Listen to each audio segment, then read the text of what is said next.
The LBMA is cracking down on gold, and it's probably a good thing. Key word being probably. I'll explain as we explore.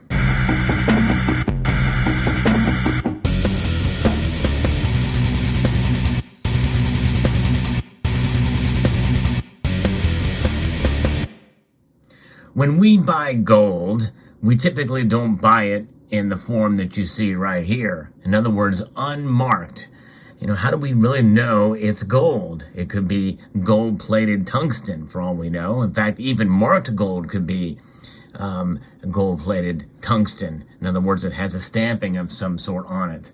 This is a bar that is cast that obviously has stamping on it. We know that it comes from Pamp Suisse. And for all intents and purposes, it looks to be pretty genuine. Actually, it has been tested. It is indeed the genuine article. It has a serial number. It has all of these markings that tell us that it is from Pamp Suisse. But we know there's a lot of fakes out there and irresponsibly sourced gold. And that's why the London Bullion Market Association is taking action. In fact, I've covered this story before about their intentions to make this happen.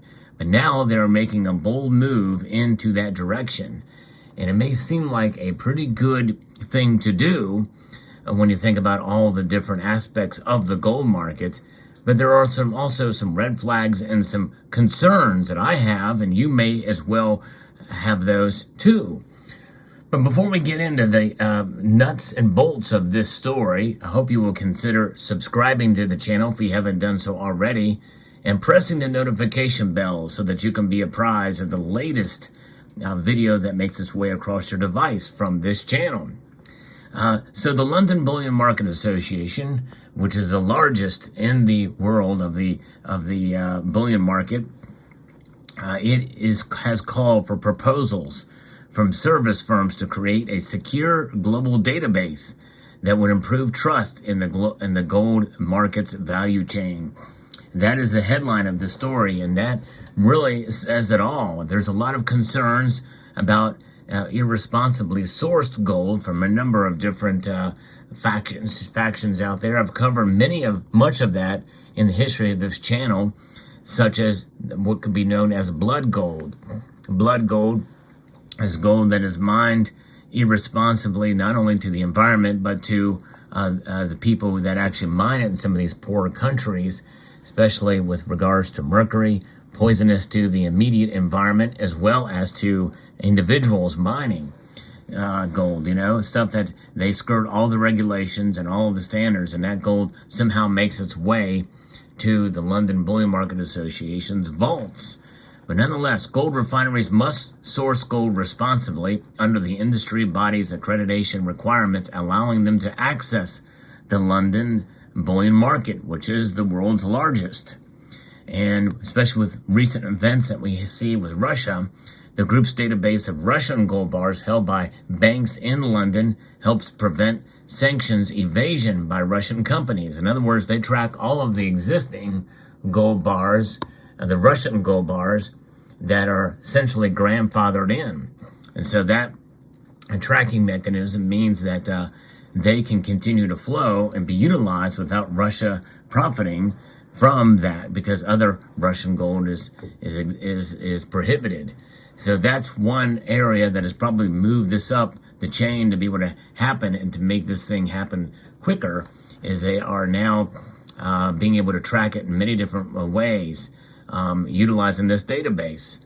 So their goal was to establish an efficient platform combining information about the sources of LBMA good delivery metal.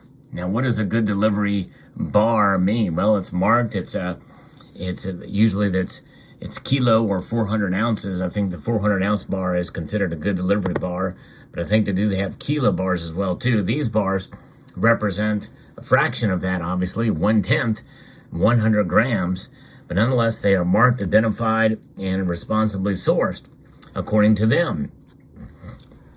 Now, it also talks about the good delivery metal, refinery production, vault holdings as well. So all of the information. Let's talk about gold with metadata, essentially. and other key intelligence, all within the context of enhanced standards for responsible and sustainable sourcing.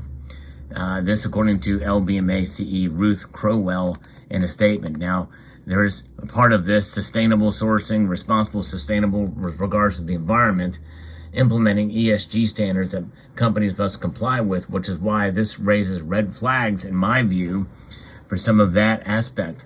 And they can utilize ESG guidance essentially to deny people who would, or organizations who would otherwise be eligible. You know, they can find loopholes or certain things in the system that they could, to prevent people from participating in the London Bullion Market, which essentially could be utilized in order to alter the price or manipulate the price. Because if they're shutting out any given organization because of ESG concerns on their end, which are a lot of it is very subjective, well, that could be a problem. Now, obviously, it's good to have this in order to prevent, massively, grossly irresponsible, mining of gold. But a lot of that stuff can be caught even before this database is created. So it makes me think that more power has been given to them to prevent others from participating who otherwise would and are completely fine. So there's a concern there that it could be abused and abused very quickly, much like the Patriot Act was abused, literally within a year and less of it being authored by Jim Sensenbrenner of Florida. But nonetheless, there's where it is. So what is gold? How was it marked? Well, you see here, let's pretend these are unmarked gold bars.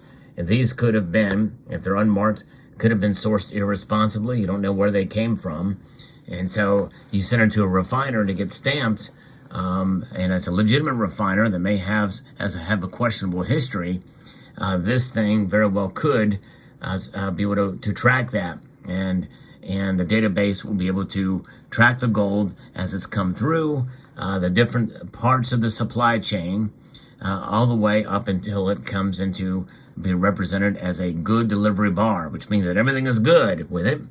And so therefore tracking that. But already I'm sure a lot of these companies have to provide some sort of evidence or proof that the gold that they receive is indeed the real deal.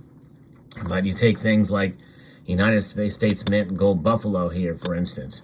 Well, that gold buffalo, we just have the faith because the government tells us that it is from domestically mined gold mined here in the United States, as is the case with other gold pieces here, such as which perhaps, are not marked as gold, but we know they're gold because of a certificate of authenticity that tells us that indeed it is 90% gold. So we'll take their word for it, unless we actually test it ourselves to see that it is indeed the genuine article. So I don't know. This database is essentially kind of like one big massive certificate of authenticity, and with a lot of power, a dynamic certificate of authenticity that the LBMA is doing here. So I'm sort of conflicted on this. I think it's a good thing, but whenever I hear about sustainable sourcing, and especially with regards to the environment, a lot of that stuff can be certainly abused and taken to such a degree that it can be used to push organizations out who may be otherwise compliant. So that is a massive concern. And of course, with anything with a database, if somebody's got to enter the information into it, and that can cause other problems too. Data entry, garbage in, garbage out is one of the factors that can come into play here. And of course, the benefits of the database certainly very well may far outlast the deficits or the of it as well. So that is something to consider too. So I'm just curious to see what you think about this, and does this mean a potential in the market to kind of narrow it or to keep people out? And we'll see. But let me know what your thoughts are in the comment section about that particular thing. But one thing that we know, that gold, no matter where it's sourced, as long as it tests that it is pure, well, it has value no matter how it's sourced. Somebody, if it's sourced absolutely grossly irresponsibly, gold is gold. It's going to have value somewhere. it's going to make its way through the supply chain in some manner or form. And I tell you, I have an experience that I'm going to share in another video about such a thing, about what kind of gold, or whether or not something is actual gold or not. It can be a concern and can help with liquidity issues for gold. Most people understand that even though this coin is not marked as gold, it can be looked up, it can be found out. In fact, many people have asked me about this gold coin. It is one of my favorite modern commemorative gold coins, and it is honoring the death of the first president of the United States, George Washington. And I love the eagle on the back of this thing, but it is a United States coin. And so that's the identifiable feature here. Here is a bullion coin. It is a buffalo. It has the weight and purity listed on it, and it is pure gold.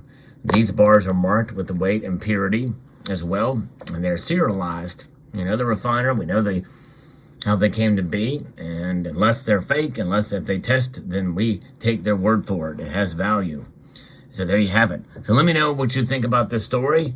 Found it quite fascinating. I hope you found this video informative, insightful, and educational. I'd like to extend a multitude of gratitude to you all for taking the time to watch, and to encourage you to please rate, share, comment, and subscribe.